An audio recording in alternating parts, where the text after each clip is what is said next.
Buku Ripen bab kedua juga membahas tentang syukur ya teman-teman ya. Di situ disebutkan ada kutipan bahwa kalau mensyukuri nikmatnya kan ditambahkan. Nah kalau mengingkari nikmat kan dapat azab yang pedih. Dari sisi spiritual, orang-orang miskin itu mereka sedang menikmati azab yang pedih. Karena apa? Karena mengeluh, karena mengingkari nikmat.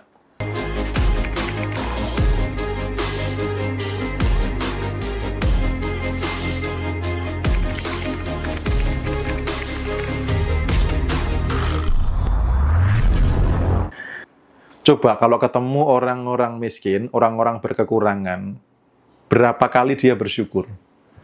Gitu loh, pas ngobrol. Ya. Nah, sementara kebalikan nih teman-teman, kalau kumpul dengan orang-orang yang berkelimpahan, apa yang mereka bicarakan? Gitu. Apa yang mereka bicarakan?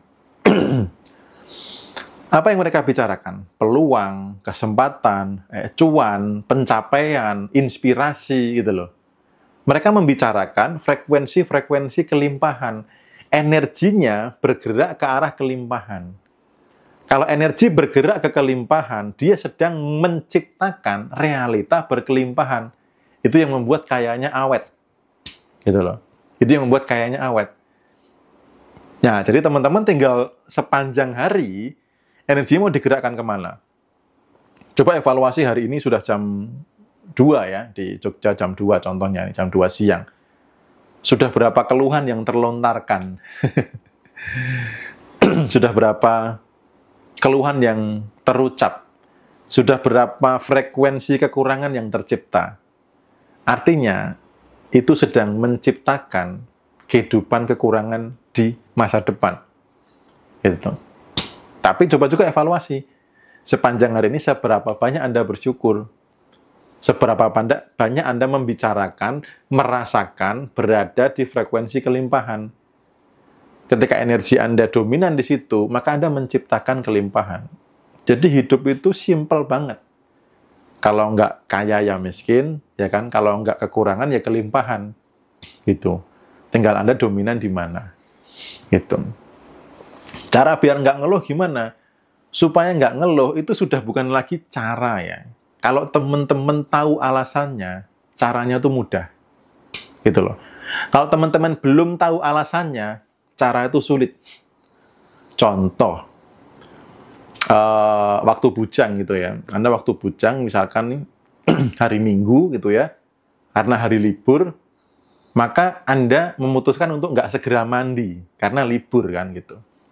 Anda biasanya kerja, bangun pagi, harus mandi dulu, tiba-tiba hari libur. Hari libur sehingga Pak, sudahlah nggak mandi. Nah, apakah Anda nggak tahu caranya mandi? Tahu kan? Tapi pertanyaannya, kenapa Anda nggak melakukan segera mandi? Karena Pak, Anda belum menemukan alasan kenapa harus segera mandi. Sama, kalau Anda masih menemukan alasan untuk mengeluh, Anda akan terus mengeluh. Kalau Anda belum menemukan alasan untuk berhenti mengeluh, walaupun Anda tahu caranya, Anda nggak melakukan. Gitu. Nah, contoh nih, pas minggu-minggu, nggak kerja, nggak mandi, bukan nggak tahu caranya mandi ya, tapi belum menemukan alasan. Tiba-tiba, si ayah ngechat gitu kan. Saya, yuk beli es campur misalkan, atau jalan kemana yuk gitu. Atau jalan-jalan ke mall yuk, kapan? Sekarang deh, ini aku udah mau OTW. Nah, Anda yang sudah tahu caranya mandi, dan belum segera mandi, ketika ada alasan, Anda segera mandi nggak? Segera mandi, karena ayang mau ngajak jalan gitu loh. Jadi, mengeluh juga sama nih. Kalau Anda tuh sebenarnya tahu kok cara nggak mengeluh tuh gimana. Cuman Anda belum menemukan alasan kenapa Anda masih mengeluh. Kenapa Anda harus berhenti? Ya, saya ulangi di bab 2 buku Ripen. Ya, jika kamu bersyukur, pasti kami akan menambah nikmat kepadamu. Ada kata pasti, dan kaminya ini K huruf besar. Berarti kalau Anda bersyukur, Anda ditambahkan nikmatnya. Ini sudah lumrah, sudah semua orang tahu. tahu tapi belum tentu praktek juga ya. Nah, berikutnya, kalimat berikutnya yang kadang orang nggak dijadikan sebagai pedoman hidup. Contoh, kalimat berikutnya apa? Tetapi jika kamu mengingkari nikmatku, maka sesungguhnya azabku sangatlah pedih. Mengeluh itu mengingkari nikmat. Jadi kalau teman-teman mengingkari nikmatnya, Anda tuh dapat azab pedih. Itu sudah kepastian gitu loh. Sudah kepastian. Maka, bagi Anda para pengeluh, saya salut. Jujur saya salut. Karena Anda berani mengeluh untuk mengarungi hidup ini. Dan berani menerima azab yang pedih gitu loh. Saya sudah tidak berani ngeluh.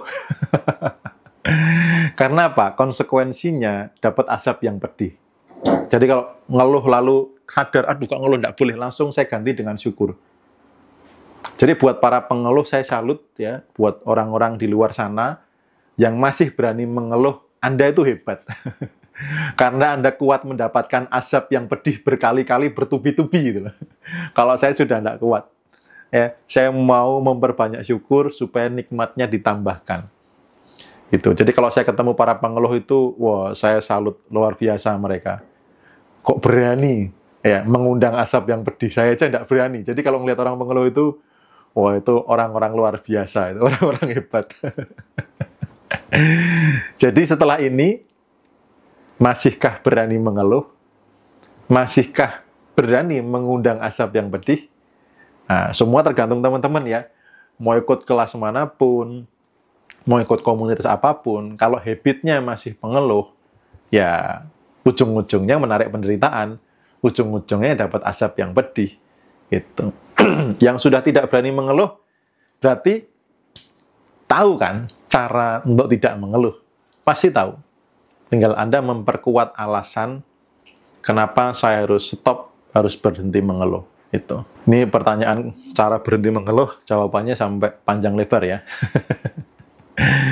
Biar nggak apa-apa, biar nancep, ya teman-teman tuh nancep gitu loh. Biar setelah ini tobat, benar-benar tobat untuk stop berhenti mengeluh gitu. Berbanyak bersyukur, iya. Teman-teman tuh mau ikut pengembangan diri manapun yang ke arah kelimpahan, tidak ada yang tidak akan mengajarkan syukur. Mau loa, law assumption, mau apapun itu, pasti ujung-ujungnya kuncinya adalah di syukur. Itu.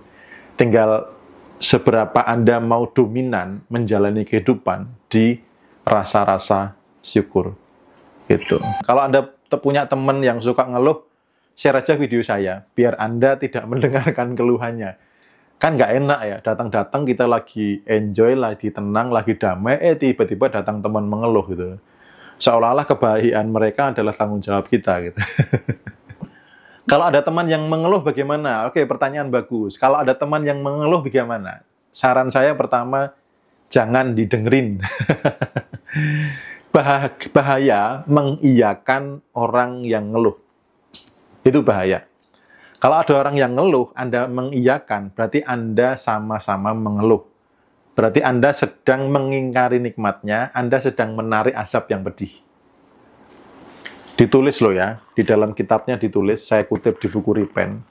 Jadi kalau berani mengiyakan keluhan, itu Anda juga sedang menarik azab yang pedih. Gitu ya. Jadi kalau ada orang yang mengeluh, jangan diiyakan.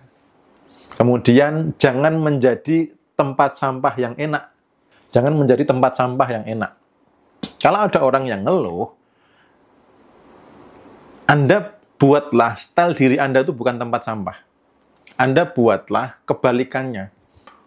Hidup sekarang makin susah ya, tapi kok aku rasanya enggak ya. Rasaku hidup malah mudah. Berkelimpahan tuh makin mudah itu. Sehingga ketika ketemu nih, contoh nih teman-teman lihat saya gitu kan, atau ngobrol dengan saya, pasti akan langsung ada kesimpulan. Mas Simo ini orangnya nggak enak buat ngeluh gitu loh. Maka besoknya, dia enggak, kalau untuk ngeluh, dia nggak akan datang ke saya. Itu. Ya. Nggak akan datang ke saya. Gitu. Kalau orang-orang ketika ngeluh, Anda satu nggak sepakat, yang kedua Anda belokkan ke syukur. Sama, mau pasangan kah, mau orang tua kah, gitu loh. Saya kalau misalkan lagi ngobrol gitu ya dengan orang tua atau orang terdekat terus ngeluh itu, saya pasti akan cari cara untuk menghindar. Entah pura-pura nggak telepon, entah apa. Karena saya nggak mau berada di frekuensi kekurangan, gitu loh. Ya, nggak mau berada di frekuensi kekurangan. Ya, kalau misalkan orang itu ngeluh ke kita dan karena karena dia menganggap kita orang paling nyaman, berarti Anda tempat sampah terbaik, gitu. Lanjutkan, nggak apa-apa, gitu ya. Kalau saya sih nggak mau jadi tempat sampah yang nyaman. Saya mau buat teman-teman yang datang ke saya itu dapat ide, dapat inspirasi, dapat peluang cuan baru, dapat semangat baru, gitu loh. Datang ke sini pulang itu lebih bersemangat, gitu ya. Ketemu saya pulang lebih energinya lebih gede. Saya seneng membuat orang nyaman yang begitu, gitu loh. Makanya kalau dia menganggap Anda orang paling nyaman untuk buang sampah, Anda jangan jadi tempat sampah, gitu loh. Anda harus berani membuat orang nyaman di dalam kebaikan. Gitu loh. Ya. Jangan bangga atau merasa bahwa orang ini nyaman dengan saya, tapi karena keburukan, karena keluhan. Berarti Anda sepakat dengan dia atau sepakat membuat dia terus berada di penderitaan. Gitu loh. Ya. Gimana cara menolong orang itu? Nggak usah ditolong. Tolong diri sendiri dulu. Ya, tolong diri sendiri dulu. Karena ketika Anda didatangi oleh para pengeluh, di dalam diri Anda ada rasa kekurangan. Pengeluh yang datang ke Anda mengkonfirmasi bahwa diri Anda memancarkan energi kekurangan. Ketika Anda memancarkan energi kekurangan, energi Anda membentuk realita berkekurangan. Salah satunya mengundang orang yang ngeluh. Gitu. Karena bahayanya adalah ketika Anda tahu tentang pengembangan diri, sibuknya adalah mengubah orang lain, tetapi tidak memperbaiki kualitas diri. Bukan berarti nggak boleh ya nolong orang lain, nggak boleh peduli sama orang lain, enggak. Tapi sebelum Anda nolong orang lain, pastikan diri Anda kuat. Gitu loh. Berkorban itu sesekali boleh, tapi kok selalu berkorban, hancur kehidupan. Karena diri pasti akan komplain. Kok kamu membahagiakan orang terus, sementara dirimu sendiri nggak dibahagiakan. Yang paling bagus tuh seimbang. Yang paling bagus tuh keseimbangan. Anda terlalu membantu orang lain juga nggak baik, karena diri Anda akan lemah, nggak pernah diperhatikan, nggak pernah dicintai, nggak pernah dipedulikan. Tapi kalau Anda terlalu membahagiakan diri, Anda jadi lemah dengan penderitaan orang lain. Yang paling bagus itu adalah seimbang.